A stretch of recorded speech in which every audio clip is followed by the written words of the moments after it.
கர்த்தருடைய பரிசுத்த நாமத்திற்கு ஸ்தோத்திரம். இன்றைய நாளின் தியானத்திற்கென்று தெரிந்து கொள்ளப்பட்ட வேத வசனம் அப்போஸ்தலனாகிய யாக்கோபு எழுதின நிருபம் 2ஆம் அதிகாரம் 8ஆம் வசனம். யாக்கோபு 2:8.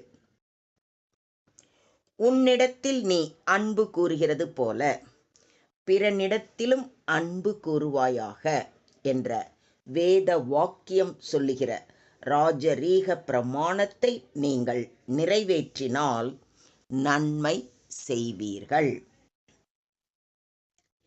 If you really keep the royal law found in scripture, love your neighbor as yourself, you are doing right. உன் மீது நீ அன்பு கூறுவது போல் உனக்கு அடுத்திருப்பவர் மீதும் அன்பு கூறுவாயாக என்னும் இறையாட்சியின் சட்டம் மறைநூலில் உள்ளது. இதை நீங்கள் கடைப்பிடித்தால் நல்லது.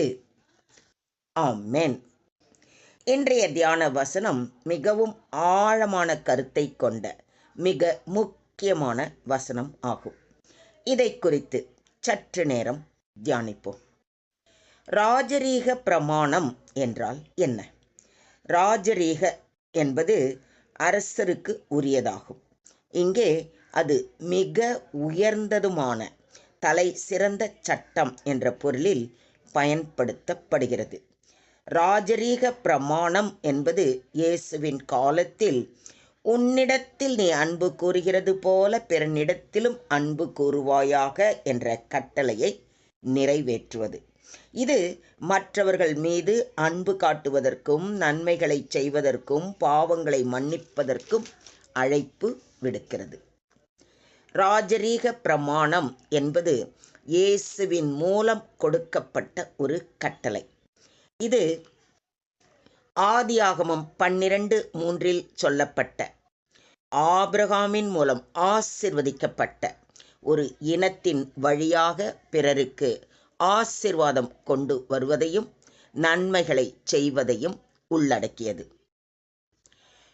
பழிக்கு பழி வாங்காமலும் உன் ஜனபுத்திரர் மேல் பொறாமை கொள்ளாமலும் உன்னில் நீ அன்பு கூறுவது போல பிறனிலும் அன்பு கூறுவாயாக, நான் கர்த்தர் என்று வேதத்தில் முதலில் சொல்லப்பட்டது லேவியராகமம் 19ஆம் அதிகாரம் 18ஆம் வசனத்தில். இந்த வசனத்தின் அடிப்படை உண்மைகள் குறித்து சற்று நேரம் பார்ப்போம். அன்பு தேவனின் பிரதான சட்டம்.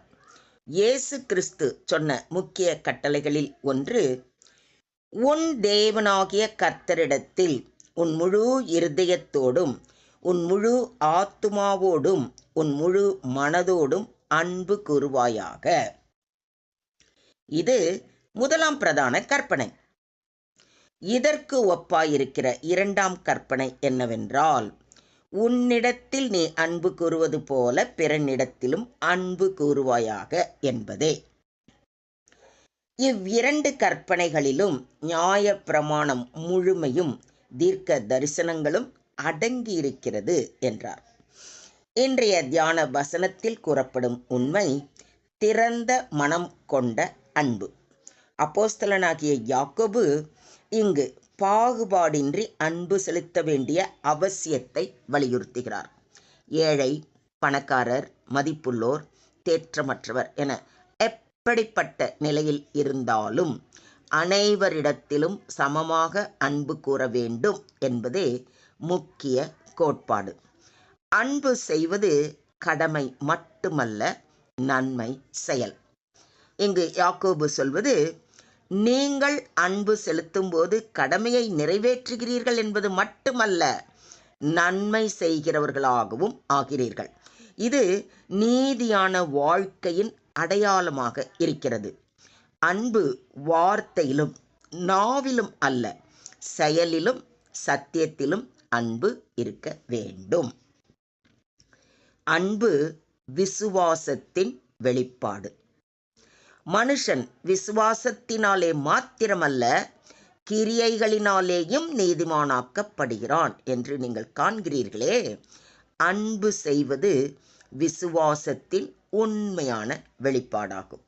அன்பு தேவனிடம் உங்களை எப்படி காண்பிக்கிறீர்கள் என்பதற்கான சான்று. தேவனிடத்தில் அன்பு கூறுகிறேன் என்று ஒருவன் சொல்லியும் தன் சகோதரனை பகைத்தால் அவன் பொய்யன். தான் கண்ட சகோதரனிடத்தில் அன்பு கூறாமல் இருக்கிறவன் தான் காணாத தேவனிடத்தில் எப்படி அன்பு கூறுவான் என்று யோவானும் நம்மை பார்த்து கேட்கிறார். இதற்கு உங்கள் பதில் என்ன? அப்படி யோசிச்சு பாருங்க. தகுதி இல்லாதவர்களையும் நாம் நேசிக்க வேண்டும். இயேசு சொன்னதைப் போல நாம் நம்மை நேசிக்கிறவர்களை மட்டுமல்ல, நம்மை விரோதிக்கிறவர்களையும் அன்பு கூற வேண்டும். நான் உங்களுக்கு சொல்லுகிறேன், உங்கள் சத்துருக்களை சிநேகியுங்கள், உங்களை சபிக்கிறவர்களை ஆசிர்வதியுங்கள், உங்களை பகைக்கிறவர்களுக்கு நன்மை செய்யுங்கள், உங்களை நிந்திக்கிறவர்களுக்காகவும் உங்களை துன்பப்படுத்துகிறவர்களுக்காகவும் ஜெபம் பண்ணுங்கள். இப்படி செய்வதினால் நீங்கள் பரலோகத்தில் இருக்கிற உங்கள் பரமபிதாவுக்கு புத்திரராய் இருப்பீர்கள் என்று மிக தெளிவாக கூறுவதை மத்தேயு எழுதின நற்செய்தி நூல் 5ஆம் அதிகாரத்தில் வாசிக்கிறோம். அன்பானது பிறனுக்கு பொல்லாங்கு செய்யாது. ஆதலால் அன்பு நியாய பிரமாணத்தின் நிறைவேறுதலாய் இருக்கிறது என்று பவுலடிகளாரும் கூறுவதை ரோமர் 13:10 வாசிக்கிறோம்.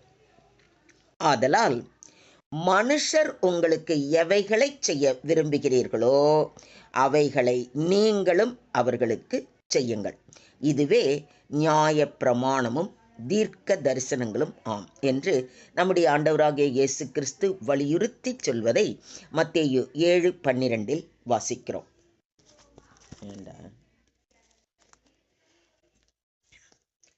பிரியமானவர்களே, ஒருவரில் ஒருவர் அன்பா இருக்க கடவோம். ஏனெனில் அன்பு தேவனால் உண்டாய் இருக்கிறது. அன்புள்ள எவனும் தேவனால் பிறந்து அவரை அறிந்திருக்கிறான் என்று அப்போஸ்தலனாகிய யோவான் தமது 1ஆம் நிருபத்தில் மிக தெளிவாக கூறியுள்ளார். அன்பு செலுத்துவது என்பது தேவனை அறிந்ததற்கான வெளிப்பாடாகும். நாம் உண்மையாகவே தேவனுடன் உள்ள உறவை வலுப்படுத்த விரும்பினால் அன்பை வாழ்நிலையில் காட்ட வேண்டும். அன்பு என்பது கட்டாயமாக செய்ய வேண்டிய பணி மட்டுமல்ல, அது மற்றவர்களுக்கு சேவை செய்யும் முறையாகவும் செயல்பட வேண்டும். அன்பில் வேலை செய்யும் விசுவாசமே கிறிஸ்தவ வாழ்க்கையின் அடையாளம். அன்பு எதையும் கேடாக்காது, பிறருக்கு தீங்காகாது. அன்பு இருக்கும் இடத்தில் எந்த சட்டத்தையும் மீற வேண்டிய அவசியமே இல்லை. அதுவே எல்லா சட்டங்களையும் தாண்டி நிறைவேற்றும் நெறி. அன்பு என்பது உணர்ச்சி அல்ல, செயலில் வெளிப்படும் விசுவாசம் ஆகும். அன்பை செயல் மூலம் காட்டும் வாழ்க்கையே உண்மையான கிறிஸ்தவ சாட்சி. இயேசு வழங்கும் அன்பு கட்டளை புது பரிமாணத்தில் வருகிறது. அது எதிரிகளையும் நேசிக்க சொல்கிறது. இது மனித இயல்புக்கு மேலான தேவனுடைய அன்பின் மாதிரியே. இதை விசுவாசிக்கிறீங்களா?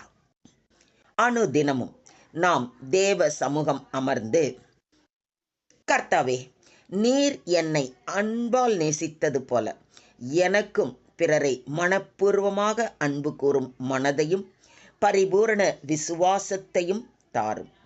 என் செயல்கள் அன்பில் உயர்ந்த ராஜரீக சட்டத்தை நிறைவேற்றும்படி எனக்கு கிருபை செய்யும் என்று நம்மை முற்றிலுமாக அவர் கரத்தில் ஒப்பு கொடுப்போம்.